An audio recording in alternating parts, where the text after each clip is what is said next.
Hello everyone. MP में जो teaching भर्ती होने वाली थी एक बार फिर से कोर्ट के घेरे में आ गई हैं। देखो क्या हुआ है, कुछ दिन पहले एक खबर आई थी कि जो एमपी में गेस्ट टीचर होंगे उनको 50% रिजर्वेशन दिया जाएगा, जो कि पहले से उनके पास 25% का रिजर्वेशन है। दोबारा से एमपी सरकार ने बोला कि हम उनको 50% का रिजर्वेशन और देंगे। तो ये वाली बात कहाँ पे चली गई, कोर्ट में चली गई। देखो कि भोपाल एमपी का जो हाई कोर्ट है उसने क्या बोला है। तो वो बोला गया है कि देखो शिक्षक भर्ती के लिए प्रदेश सरकार द्वारा संशोधित किए गए भर्ती नियमों को हाई कोर्ट में चुनौती दी गई है।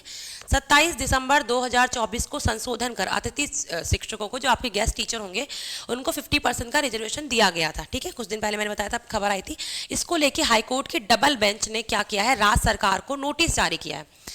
ठीक है, हाई कोर्ट ने क्या किया, नोटिस जारी किया है। और नोटिस में देखो क्या बोला है, साथ ही 27 दिसंबर 2024 के बाद आने वाले भर्ती पे उन्होंने क्या लगा दिया, बंधन लगा दिया कि 27 दिसंबर 2024 के बाद जो भी आपकी भर्तियां आनी थी उस पर उन्होंने क्या लगा दिया है, बंधन लगा दे कि आप कोई भर्तियां नहीं होंगी जब तक इस पर पूरी तरीके से फैसला नहीं आ जाएगा, तब तक सारी जो वैकेंसीज आने वाली थी उन पे उन्होंने क्या लगा दी, रोक लगा दी है। अब देखो क्या बोला गया है, एडवोकेट दिनेश चौहान ने बोला है, हाईकोर्ट बताया है कि उन्होंने क्या बोला है कि गेस्ट टीचरों को, जो आपके अतिथि टीचर हैं या फिर जो आपके गेस्ट टीचर होते हैं, उनको 50% का जो रिजर्वेशन दिया जा रहा है, 50% की जो सीटें रिजर्व की जा रही हैं, ये हमारे कॉन्स्टिट्यूशन के भी अगेंस्ट में, ये क्या है, हमारे संविधान के अगेंस्ट में है। ऐसा हमारे संविधान में कहीं पे भी नहीं लिखा हुआ कि गेस्ट टीचर को आप 50% का रिजर्वेशन दो, जो कि उनके पास पहले से भी 25% का रिजर्वेशन है। यही बात इन्होंने बोली है कि देखो इन्होंने क्या बोला कि शिक्षकों ने बोला है कि ये आपके संविधान के प्रावधानों के भी खिलाफ है। ये क्या है, ये आपके संविधान के प्रावधानों के भी खिलाफ है, ये उन्होंने बोला है। देखो क्या, आदि शिक्षकों को रखने की व्यवस्था में आरक्षण नियमों का पालन नहीं किया जाता है। ठीक है, अब देखो ज्यादातर उन शिक्षकों का शिक्षकों में चयन होता है जिनकी जुगाड़ होते हैं, जो आपके गेस्ट टीचर होते हैं उनमें उन्हीं टीचर्स का होता है सिलेक्शन जो कहीं ना कहीं जुगाड़ से होते हैं। कहीं विधायक के भाई होंगे, विधायक के रिश्तेदार होंगे, तो जिसी का जुगाड़ होता है या जिन्होंने पैसा दिया है वही एज अ गेस्ट टीचर बनते हैं, और आपने उनको 50% का रिजर्वेशन देने की बात की है।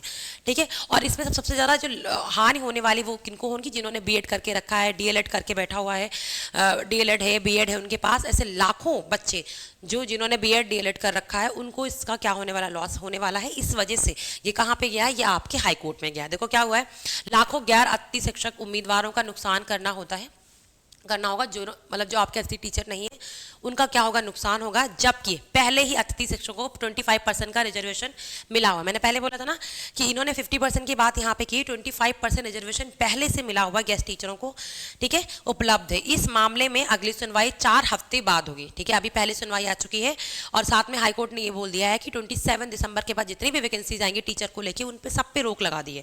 ठीक है, जब तक इसका फैसला नहीं होगा वो उन पर रोक लगेगी, और जो इसकी अगली सुनवाई होने वाली है वो 4 हफ्ते बाद होगी। कब, कितने बाद, देखो यहाँ पे उन्होंने लिखा है जो इसकी अगली सुनवाई होगी वो 4 हफ्ते के बाद होगी।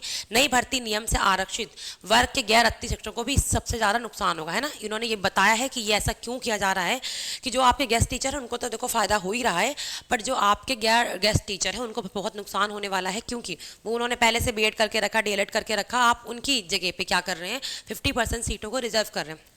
इस वजह से क्या हुआ है, हाईकोर्ट ने बोला है कि अगली जो आपकी डेट है, तारीख कब होने वाली है, 4 हफ्ते बाद होगी। देखो अगली तारीख में क्या आता है, क्या कुछ नए नियम होते हैं, क्या कुछ नया चेंज होता है, तो आप बताना जरा अपने पॉइंट ऑफ व्यू से कि जो हो रहा है क्या वो सही है, या इतना रिजर्वेशन मिलना चाहिए या नहीं मिलना चाहिए, ये वाली बात है। और अगर है भी तो अगर 25% पहले से रिजर्वेशन था तो 50% रिजर्वेशन देने की क्या बात थी, और उनकी वजह से जो ये भर्तियाँ रोकी गई हैं उनका आपकी नज़रों में आप बताना अपना पॉइंट ऑफ व्यू, इसके बारे में क्या होने वाला है। बाकी अगर आपको लगता है कि एमपी टीचिंग की वैकेंसीज तो आपको पता है आ चुकी हैं, अगर उनके लिए आपको तैयारी करनी है तो आप क्या कर सकते हो, आज ही आप जाके क्या करोगे, आप रिजल्ट गुरु के एप्लीकेशन को इंस्टॉल करना। आपको क्या करना, आप रिजल्ट गुरु के एप्लीकेशन को इंस्टॉल करोगे, वहाँ पे आपको अपने स्टेट में जाना है, आपको एमपी स्टेट में जाना है, वहाँ पे आपको सारे कोर्सेज मिल जाएंगे।